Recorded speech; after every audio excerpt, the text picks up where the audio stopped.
Relativity. This is Lee Shackleford, and this is not an episode of Relativity. And I think I can explain it a little better with the help from my great friend and an excellent interviewer, Kyle Jones. Howdy, Kyle. Good evening. How are you? Really well. People who are fans of Relativity may be listening to this saying, wait a minute, what? Where's the next episode? And I wanted to put together something to explain why there isn't an episode right now. But, you know, as long as we're, sending out a podcast, I thought let's make this some interesting content about the show. I hope it would be interesting.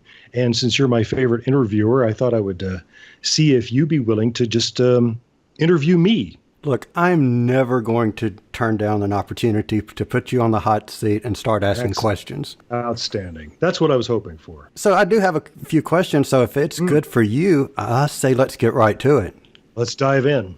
So I want to ask you, you just said something about not having an episode this week. Well, and let's be clear, it's not just about an episode at this moment. It's about the whole series. We're in between seasons right now. And we did end episode 30, if people listened all the way to the very, very end, with an announcement saying that this is the end of Relativity for the moment, but that we will be back and we'll do another batch of 10. So that'll be episodes 31 through 40. And I just said batches. That means season or whatever. Because this isn't a network show, obviously. That we don't have network mandated seasons. So we call them batches or fits. A little Douglas Adams reference there. Hitchhiker's Guide to the Galaxy. That was originally a radio show, many people know, and they produced those in what they called fits, as if it sort of burst out unexpectedly. And that's not too different from what I'm doing here. I put them together in 10 episodes at a time because that's what I'm capable of doing. I think everybody knows, but I'll say it here anyway, that I write these, I perform in them, I collect the recordings of the other actors who are in this. Some of them are recorded in real time, some of them completely in isolation. And then I produce the show in terms of all of that audio mixing and its sound design and so on. In other words, every sound that you hear in Relativity is there because I put it there. And that sounds a little braggy now that I hear it said out loud. I don't mean it's because I'm awesome. What I mean is because I'm the quilter. I'm the one who is putting all this stuff together, and it takes a lot of time to do it that way. A lot of shows might have a lot of other people working on this kind of thing. Most of the other sci-fi audio dramas that are out there, though, are these sort of labors of love that are the works of one person who spent a lot of time putting them together. Each and every episode, and I salute them all because I know it can be really difficult, really intimidating, and I know that all of us, we really want to give our listeners the best end result, the best product possible. My idea is that at least for this show, that is all going to be dependent on the script. If I'm telling a stupid story and it's boring or pointless, then the rest of the stuff, the glam and glitz and the finest performances are not going to make it any better. So I am always in between these seasons.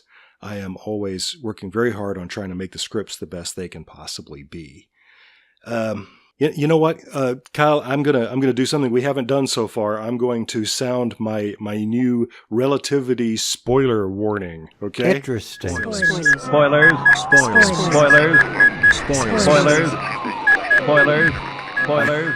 I made that just for the sake of these behind the scenes episodes. We don't want to give away things that audience members don't want to hear. So I do that to say, if you haven't heard Relativity up to episode 30, then we may be about to talk about things that happened in the show before that. So that's probably too long an answer, but there you go. I really don't think it's too long of an answer, and I'll tell you why. Because you look at the age that we're living in, and you have all of the exposure and knowledge about a particular show. You have after shows, you have, Wikipedia pages. So that's what this is, in my opinion. This is kind of a behind the scenes of FYI of what relativity is all about. So that leads to my next question. Hmm. How did relativity get started? Where did all this come from? Oh, what a good question. Um, and I've written about this some in other places. I have always been a fan of audio drama and a fan of science fiction. And so whenever I've found science fiction audio drama, I've just inhaled it. So shout out to Audible, who is a sponsor of our show discussing Who, I may say, and to Big Finish, who we all know as Doctor Who fans. So those are all sources for audio drama, including science fiction audio drama. But I also just love the idea of being able to do a show as ambitious as Relativity, by which I mean it's got a spaceship in it. It's got these kind of exotic locations in it that we don't have to build. We don't have to go shoot anywhere. I don't have to draw them. It's all we have to do is say that they're there and come up with a sound effect for them, and that's fantastically liberating. It means that there's so much that can be done for pennies on the dollar. So I'm getting to make this epic science fiction movie, but it's taking place in people's minds, and that's just marvelous. The show is going towards a philosophical point that may be blindingly obvious, but I hope that there's some mystery going on about it. But it is because there's something that I really wanted to say with all of this. But that's almost secondary. It's just great to be able to tell a big story in the audio landscape. Interesting. So I have a question in regards to how the story itself has evolved. And that question is this. When you sat down and you started writing the first ever episode of Relativity, and you thought about where you wanted to go, how has that story changed in the progression of the story, or is it even still the same as your original intent? I'm still on the same path, but there have been a lot of interesting side roads that have emerged. As a writer, I really believe that you can't start until you know what the ending is. And I do know there is an end point for this series. It's something people often ask me. There will be a last episode, at least in my mind. Well, of course, there'll be a last episode. You know what I mean? Right. It won't go into infinity. What I mean is that I do have an idea about the big button on the end that says, the big title that says the end. So I know where it's all going, but it's been great to allow myself to be surprised by opportunities that come along, to go explore a different pathway. Between seasons 2 and 3, I was able to sit down with Elena and ask her, what are the things that you wish that Sophia could do that she hasn't gotten to do so far? And she said, I'd really love for her to be able to go home. We know she's got a mother and a sister at home, and we don't, that's all we know. And so that was unexpected. So I said, that's terrific. Yeah, let's go home. So that's an example. Yeah. So that actually kind of plays into one of my curveball questions that I was going to ask you was the original intent to always have just the two main characters, or was it always going to expand to this outer realm and incorporate these other characters into the mix? No, that's a great question. Yeah, what my whole concept from the beginning was that this was going to be basically a giant phone call, and that was the challenge that I set for myself. And I don't feel like I failed in discovering that that's not practical. But if you listen to season 1, it really is. It's just the two of them, and basically they're just on the line all the time. And sometimes it's sort of from the point of view of Sophia, so you can hear the background. She's at mission control, and you sort of hear Chris's voice, staticky. And then it's the other way around. Sometimes we're with him on the ship, and we're hearing her voice as the one that's coming in from afar. But apart from that, it was just the two of them.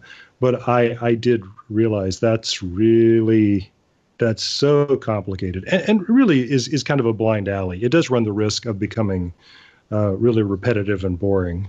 And I think there was sort of a trap too of emotion where, in order to keep things interesting, I had them bickering a lot, and I don't. Sometimes I think to no good end. I don't want to put my own show down here, but I am a lot more proud of the scripts as they go along because there's a lot less pointless bickering. So I'm going to reserve the right as a listener of Relativity to disagree with you there as the writer, and I'll tell you why. And this is actually a suggestion that I would make to anyone who has listened all the way from the very beginning, and I'm assuming that you have because you're, this far along in the series. Go back, if you are able, to episode number 1 and listen to all the episodes in order as much as you can in 1 or 2 settings or sittings, because I did that this past weekend.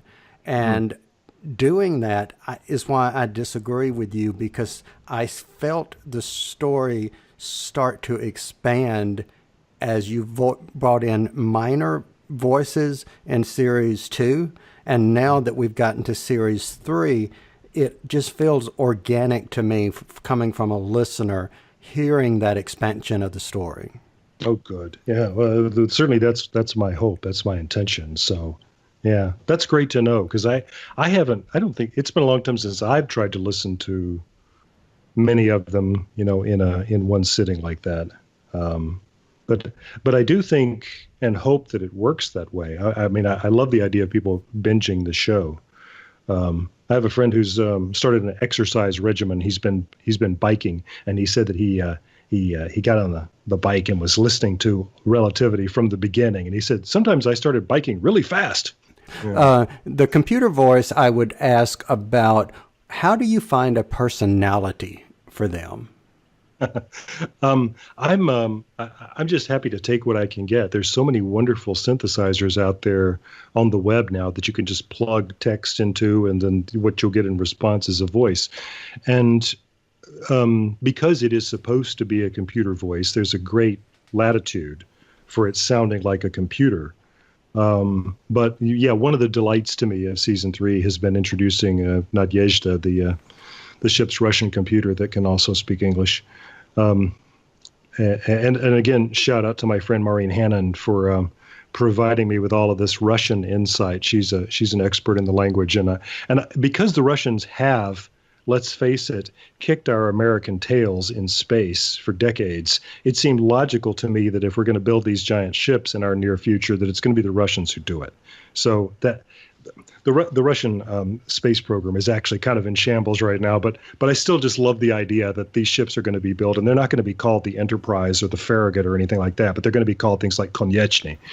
That just seemed more credible to me. So of course their ship's AI is Russian also. But the synth that I've been using to create Nadezhda's voice, I just think it's funny. She sounds like a little girl to me, and I can imagine the logic of saying, well, they're going to be on this ship for a long time. Here's this friendly little voice, this cheerful, kind of a playmate to talk to from time to time. But I swear she has this kind of passive aggressive undertone.